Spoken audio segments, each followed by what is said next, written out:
পশ্চিমবঙ্গ সরকারের স্বনির্ভর গোষ্ঠী এবং স্বনিযুক্তি দপ্তরের উদ্যোগে মঙ্গলবার থেকে শুরু হলো কোচবিহার জেলা সবলা মেলা। আগামী 15 জানুয়ারি পর্যন্ত চলবে এই মেলা। এদিন কোচবিহার রাজবাড়ী ইন্ডোর স্টেডিয়াম প্রাঙ্গণে প্রদীপ প্রজ্বলনের মধ্য দিয়ে মেলার উদ্বোধন করেন কোচবিহার জেলা পরিষদের সভাধিপতি সুবিতা বর্মন। উপস্থিত ছিলেন কোচবিহারের জেলা শাসক অরবিন্দ কুমার মিনা, কোচবিহার জেলা পুলিশ সুপার দ্যুতিমান ভট্টাচার্য, কোচবিহার সদর মহকুমার শাসক কুণাল ব্যানার্জি, কোচবিহার পৌরসভার পৌরপ্রধান রবীন্দ্রনাথ ঘোষ প্রমুখ।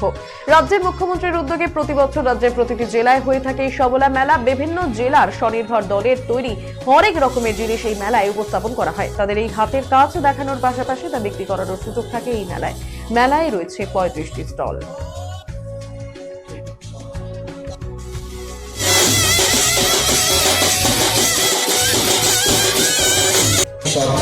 তার সাথে রয়েছেন মাননীয় এবং মুখ্য